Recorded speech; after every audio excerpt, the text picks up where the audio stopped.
Psalm 107, we talked about the, the picture that the psalmist has drawn of Hebrew history, where God delivered the Israelites from their foes. He delivered them, He redeemed them from their foes, He delivered them from their trouble. And in verse 7 it says, He led them by a straight way to a city where they could settle. And I promised that we'd talk more about how God leads us. What's your experience with God leading you? I've heard many different stories about how people experienced God leading them and guiding them to from one point to the other, sometimes physically, sometimes professionally and in terms of their career, in relationships. And it's kind of spanned the spectrum. Some people experienced God's leading in a clear and almost as though they had heard His voice in a clear way, go here but not there, or do this but not that. I have never had that happen. I, on the other hand, have experienced that God has led me. I don't think He has not, but I've never had that clear of an indication of what God intended me to do next, or all of my ministry experience. And as I reflect, even before I got into ministry, it was all about opportunities that were presented to me and me choosing to do or not do. My very first youth ministry, a summer ministry in a little panhandle of Oklahoma town called Texhoma, which straddled Texas and Oklahoma, a town of about, I think at the time it was 1,150 people. And I'm not sure, but what that may have counted cats, dogs, and cows. It wasn't like I heard God say, go to Texhoma. No, one of my dear friends who was from there suggested they're looking for a summer youth minister. You should do that. So I applied and they said, okay. And I grew tremendously in those 3 months, that one summer. And I fell in love with the idea of youth ministry. And some of it was, I discovered, actually, I was pretty good at this, as well as I loved the interaction. Then when Debbie and I were it was the end of our junior year. We're not yet married. And I was asked by a guy named Eddie Gabbard, who was the senior minister at Antioch Christian Church in South Oklahoma City, to come and be the youth and music guy. Okay, that was a source of income, and it worked, and I learned a ton there. And then, after 5.5 years there, I got a phone call from a guy I had been in my life. I had known actually since I was in junior high, who's older than me. I mean, probably 6 or 7 years older. But anyway, was at Highland Park Christian Church in Tulsa, Oklahoma, and said, I want you to come and think about and then interview with our elders. We're looking for a youth guy, and I think you'd be the guy. And I thought, okay. And we had our two daughters in Oklahoma, first two daughters in Oklahoma City. Katie was, oh gosh, she was barely toddling. And Becky was a couple of years, 3 years old maybe. We packed up and headed for Tulsa. We were there for 23 years. And then I got a call after 23 years of what was really good ministry. For me, it was so good. Great place to raise our kids. And I was given the opportunity to grow and take on new challenges. I got my master's degree at University of Oklahoma during that time. It was a great experience for us.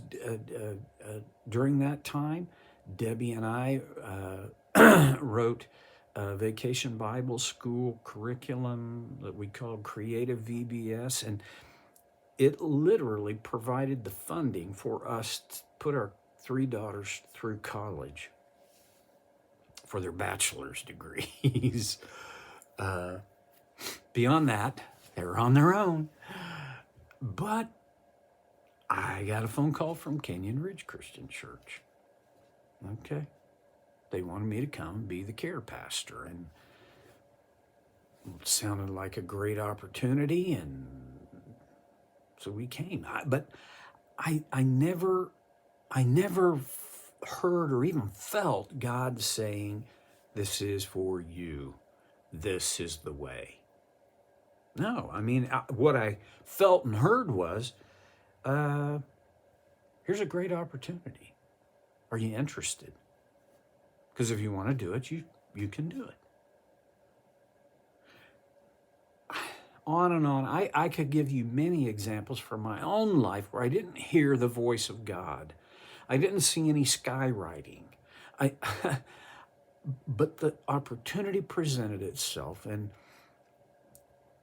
I chose it.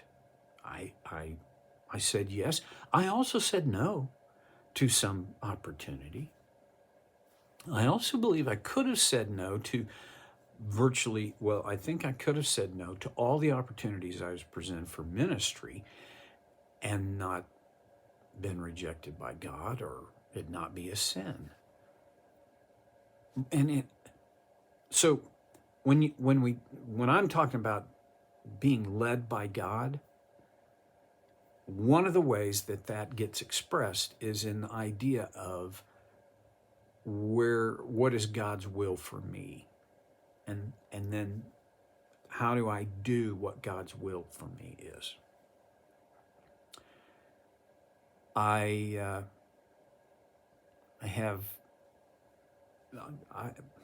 grew up with the idea that God's will is like a target, and his good, perfect, pleasing will is the bullseye on that target. And if you're not, you've got to hit the target. And if you don't hit the target, then you're outside of God's will. Another way it was explained to me was it's like the current in a river. And if you're not in the current of the river, you're not in God's will. And so I spent a large part of my life trying to figure out what is God's will, because I don't want to be out of his will. And then I read a very interesting book called Decision Making in the Will of God by Friesen. It changed my view of God's will. He said, it's not that those are just bad pictures, but they're inadequate. And he said God's will is less like a target, less like the current in a river. It's more like a pasture with fences. If you're in the pasture, you're in God's will. The fences are God's stated moral will. Easiest place to go to find those are in Exodus 20, are the 10 Commandments.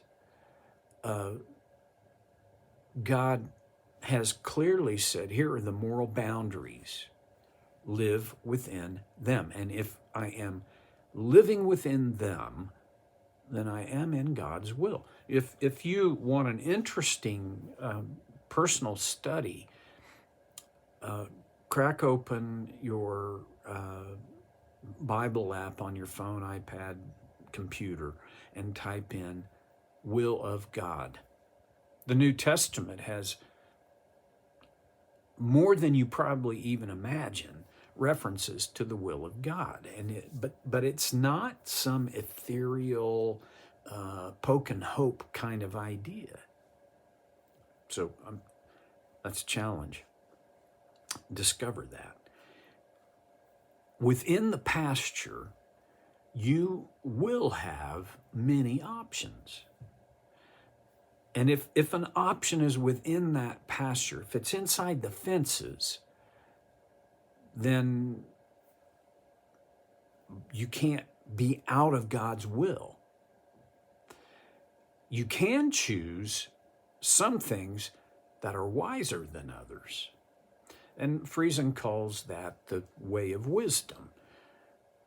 There are some choices that to make them is wiser than other choices. And yet, none of those are outside of God's will, because they don't break with his stated moral will. Okay. I don't know if anybody out there struggles with God's leading. For Israel, when they were ready to cross the Jordan River, he made the crossing a straight path. In fact, he dried up the Jordan River in a similar way as he had dried up and made a way through the Red Sea.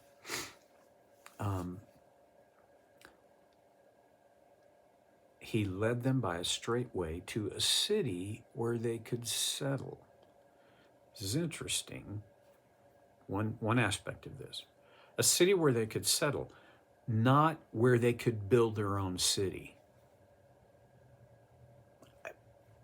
It's just interesting. I don't know that it's life-changing, but aren't there times when God brings us to a place in our lives where we adapt and adjust, but we don't have to construct from the ground up, from ground zero? He did that for the Israelites. And then in verse 8, the psalmist, he appeals to Israel. Let them give thanks to the Lord for his unfailing love and his wonderful deeds for mankind, for he satisfies the thirsty and fills the hungry with good things. And once more, he points back to the fact that he is good. His love endures forever. Today, is it possible? I think it is, that all of us, to one degree or another, need to reflect on our past and give thanks to the Lord for his unfailing love and his wonderful deeds. Now, maybe today you're going through crap. I'm using a technical term there. It's hard for me to be thankful for the crap. I get that. Well, go back to, even if it feels like you have to reach way back, to God's goodness, to his faithfulness, his unfailing love. And he has done wonderful things in your life. They may not be dramatic as the next person's, but they're good. They're wonderful. Reflect on those things and give thanks for them. Same song, second verse. See you next time on So Care with Stevie Boy.